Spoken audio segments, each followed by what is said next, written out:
When parents came to pick up their children from daycare on Pleasant Valley Road this evening, they were greeted with sirens. At the bus stop not far from Lundy Road, a crime scene. Authorities say a man was shot and killed in broad daylight. He was shot at least once and died en route to the hospital. Residents reported hearing about 4 gunshots around 2:30 p.m.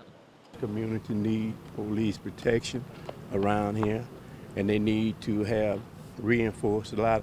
Mobile police spent hours on the scene, combing through the evidence, canvassing the area, and interviewing witnesses. No word on any arrests, no description of a suspect or the victim. The shooting happened at a bus stop on Pleasant Valley Road in the middle of the day, across from a busy apartment complex and a daycare. And directly behind the scene, another empty facility that residents say is set to open as a child care center soon. Could have killed a little kid walking out here to get in the car with his mom and dad. You know? It's just ridiculous. I don't know what this world's coming to. For those living close to the crime scene, they say the shooting isn't completely out of the ordinary. Many reported hearing shots being fired at Sky Valley apartment complex last night. Police now patrolling the area closely as they continue searching for the shooter. We have had a number of shootings and reports of shots fired. We have a close patrol on this area. We kind of monitor this area. The item is tied around a shooting hostage neck. Not sure if that's explosives or not.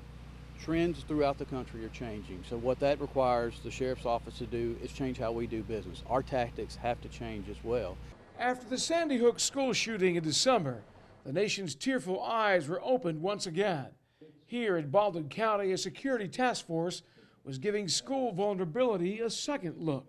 This is visible today. There will be lots of things that we have already put in place and other things that are going to be in place. For example, schools are adding new two-way radios with a direct link to law enforcement and plan to upgrade all inside cameras to have digital Wi-Fi access cameras. Come to me! Come to me! And this step-by-step exercise, a mock shooting and hostage scenario at Rosington School plays a huge part in that progress.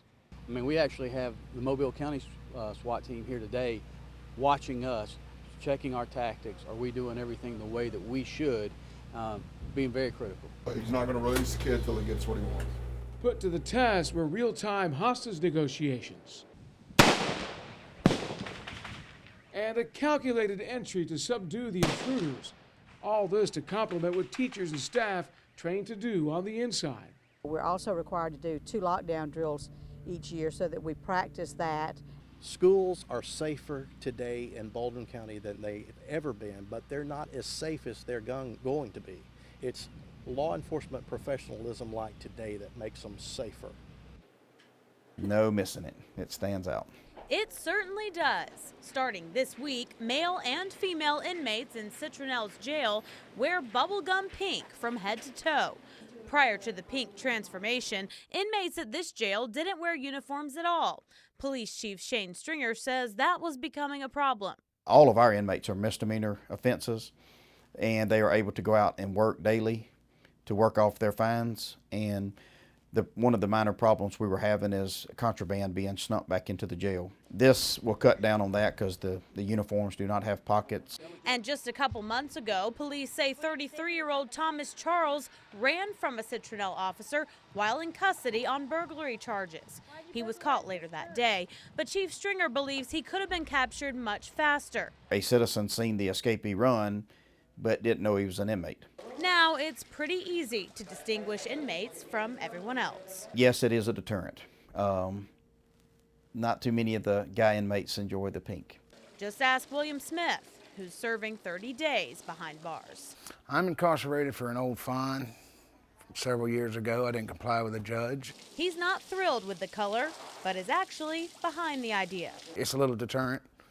Maybe if people begin to stop and think that they're humiliated out in public a little bit, maybe they'll start conferring with the court and getting things done.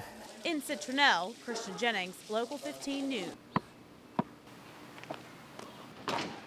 In life, we all want a shot.